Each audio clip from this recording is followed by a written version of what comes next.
Robin Hood. Chapter 24. How Robin Hood met his death. Give me my bent bow in my hand, and a broad arrow I'll let flee, and where this arrow is taken up, there shall my grave digged be. Now by good rights the story should end with the wedding of Robin Hood and Maid Marian, for do not many pleasant tales end with a wedding and the saying, and they lived happy ever after. But this is a true account in so far as we can find the quaint old ballads which tell of it, and so we must follow one more of these songs and learn how Robin, after living many years longer, at last came to seek his grave. And the story of it runs in this wise. Robin Hood and his men, now the royal archers, went with King Richard of the Lion Heart through England, settling certain private disputes which had arisen among the Norman barons while the king was gone to the Holy Land. Then the king proceeded amid great pomp and rejoicing to the palace at London, and Robin, the new Earl of Huntingdon, brought his countess thither, where she became one of the finest ladies of the court. The royal archers were now divided into two bands, and one half of them were retained in London, while the other half returned to Sherwood and Barnesdale, there to guard the king's preserves. Several months passed by, and Robin began to chafe under the restraint of city life. He longed for the fresh pure air of the greenwood and the rollicking society of his yeomen. One day, upon seeing some lads at archery practice upon a green, he could not help but lament, saying, "Woe is me! I fear my hand is fast losing its old-time cunning at the bowstring." Finally he became so distraught that he asked leave to travel in foreign lands, and this was granted him. He took Maid Marian with him, and together they went through many strange countries. Finally in an eastern land a great grief came upon Robin. Marian sickened of a plague and died. They had been married but 5 years, and Robin felt as though all the light had gone out of his life. He wandered about the world for a few months longer, trying to forget his grief, then came back to the court at London and sought some commission in active service. But unluckily Richard was gone again upon his adventures, and Prince John, who acted as regent, had never been fond of Robin. He received him with a sarcastic smile. "Go forth into the greenwood," said he, coldly, "and kill some more of the king's deer. Belike, then the king will make you prime minister, at the very least, upon his return." The taunt fired Robin's blood. He had been in a morose mood ever since his dear wife's death. He answered Prince John hotly, and the prince bade his guards seize him and cast him into the Tower. After lying there for a few weeks, he was released by the faithful Stuteley and the remnant of the royal archers, and all together they fled the city and made their way to the greenwood. There Robin blew the old familiar call which all had known and loved so well.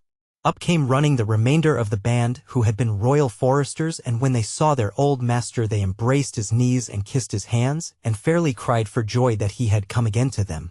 And one and all forswore fealty to Prince John, and lived quietly with Robin in the greenwood, doing harm to none, and only awaiting the time when King Richard should come again. But King Richard came not again, and would never need his royal guard more.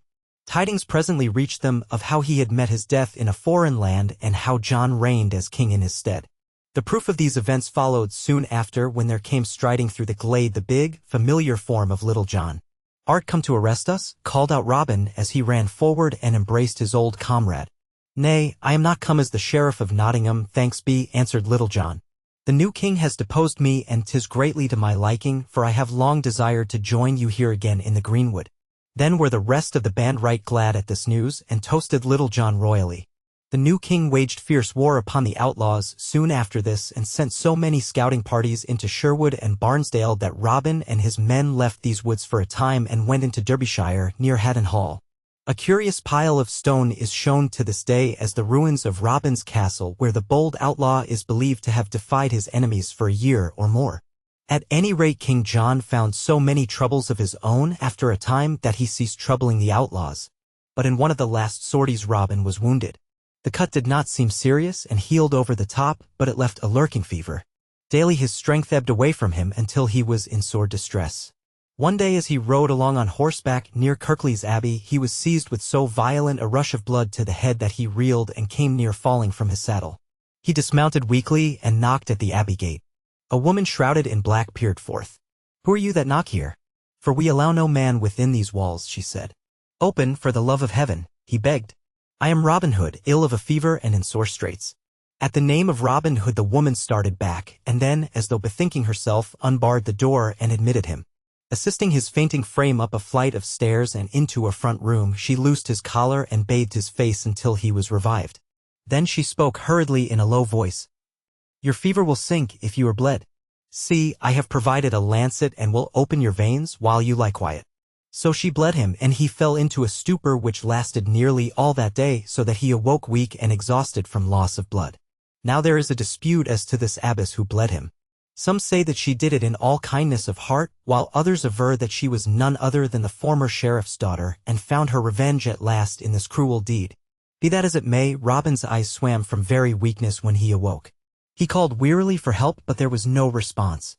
He looked longingly through the window at the green of the forest, but he was too weak to make the leap that would be needed to reach the ground. He then bethought him of his horn, which hung down at his knee. He set his horn unto his mouth and blew out weak blasts 3. Little John was out in the forest nearby, or the blasts would never have been heard. At their sound he sprang to his feet. "Whoa! Whoa!" he cried. "I fear my master is near dead, he blows so wearily." So he made haste and came running up to the door of the abbey and knocked loudly for admittance. Failing to get reply, he burst in the door with frenzied blows of his mighty fist and soon came running up to the room where Robin lay, white and faint. "Alas, dear master," cried Little John in great distress, "I fear you have met with treachery.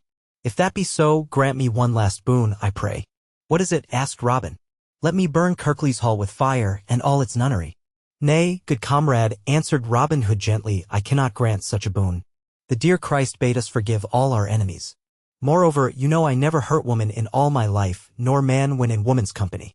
He closed his eyes and fell back so that his friend thought him dying. The great tears fell from the giant's eyes and wet his master's hand. Robin slowly rallied and seized his comrade's outstretched arm.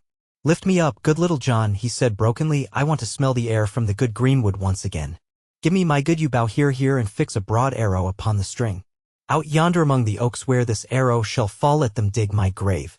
And with one last mighty effort he sped his shaft out of the open window, straight and true as in the days of old, till it struck the largest oak of them all and dropped in the shadow of the trees. Then he fell back upon the sobbing breast of his devoted friend. "'Tis the last," he murmured. "Tell the brave hearts to lay me there with the green sod under my head and feet. And let them lay my bent bow at my side, for it has made sweet music in mine ears." He rested a moment, and Little John scarce knew that he was alive. But on a sudden Robin's eye brightened, and he seemed to think himself back once more with the band in the open forest glade. He struggled to rise. "Ha! 'Tis a fine stag, Will. And Allen, thou never didst thrum the harp more sweetly. How the light blazes! And Marian, 'tis my Marian come at last." So died the body of Robin Hood, but his spirit lives on through the centuries in the deathless ballads which are sung of him and in the hearts of men who love freedom and chivalry. They buried him where his last arrow had fallen, and they set a stone to mark the spot. And on the stone were graven these words: "Here underneath his little stone lies Robert, Earl of Huntingdon, never archer as he so good, and people called him Robin Hood. Such outlaws as he and his men will England never see again."